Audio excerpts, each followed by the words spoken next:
কাল যা ঘটনা ঘটেছে কলকাতাতে, একটা মেয়ের রেপ হয়েছে, গ্যাং রেপ, পেপারে যা দেখা যাচ্ছে, আহ, অমানসিক।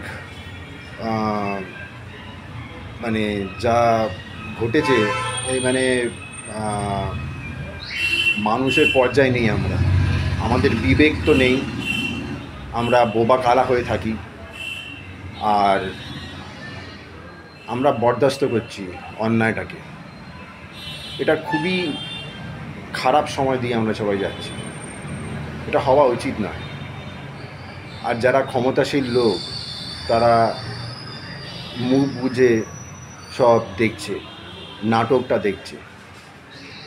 আর এটা কতটা খারাপ, কতটা অন্যায়, কতটা দুঃখজনক ব্যাপার যে একটা মেয়ের উপর এরকম অত্যাচার করছে প্রভাবশালী ব্যক্তিরা। তারা করছে এই কারণে, কারণ তারা প্রভাবশালী, কারণ এরা এরা এই ধরনের অন্যায় করছে কারণ তারা জানে যে তাদেরকে কেউ কিছু করতে পারবে না, তাই জন্য তাদের মধ্যে কোনো ভয় ডর কিছু নেই। এটা তো হওয়া উচিত নয়। এখানে একটা পার্টি দোষারোপ করলে চলবে না, এখানে সব পার্টি দোষারোপ করতে হবে। কারণ এই ধরনের যে ঘটনা ঘটছে, এটা হচ্ছে কারণ এটা পেপার থেকে যা বোঝা যাচ্ছে, এটা এক ধরনের সিন্ডিকেট রাজ। কলেজে, স্কুলে, পড়াশোনার ইনস্টিটিউশনে, আর এটা শুধু পশ্চিমবাংলায় না, সব জায়গায় হচ্ছে। প্রত্যেকটা পার্টি এর মধ্যে জড়িত। তো কাকে আপনি দোষারোপ করবেন? তো এখানে দোষারোপ যদি করতে হয়, পাবলিকদের করতে হয়। কারণ পাবলিকদের সামনে যারা সাধারণ সিটিজেন, সাধারণ লোক, যে আমরা পড়তে যাচ্ছি, বা আমরা যে বাবা মা যার ছেলেমেয়েরা ওখানে পড়তে যাচ্ছে, আমরা সব দেখছি এবং সহ্য করছি, চুপচাপ হয়ে রয়েছি, কেউ প্রতিবাদ করছে না।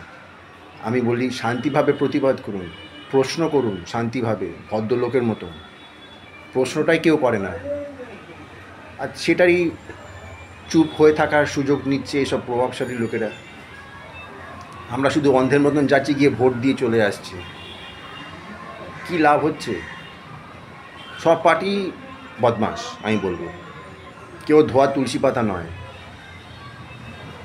আর আসল যদি কাউকে দোষ দিতে হয়, সেটা হচ্ছে পাবলিকদের দোষ দিতে হয়। আজকে আমরা কেউ প্রশ্ন করছি না, আলোচনা করছি না, চর্চা রাখছি না যে আজকে এই রেপের ওপর কেউ ডেথ পেনাল্টি আনছে না কেন। আর আমরা অন্ধের মতন গিয়ে যেখানে সেখানে আমরা ভোট দিয়ে চলে আসি। আমরা হচ্ছি অন্ধ, আমাদের মধ্যে বিবেক নেই, আমরা এটা নিয়ে আলোচনা করি না। বাড়িতে, বাসে, ট্রামে, চায়ের দোকানে এইসব নিয়ে আলোচনা করি না। আমরা শুধু গসিপ করি, সমালোচনা করি, অন্যদের অবুঝ লোকদের পিছনে কাঁটি করি। এটাই হচ্ছে আমাদের স্বভাব। তো পার্টি পলিটিক্সদের দোষ দিয়ে লাভটা কী? একটু ভেবে দেখবেন কি বলছি। ধন্যবাদ।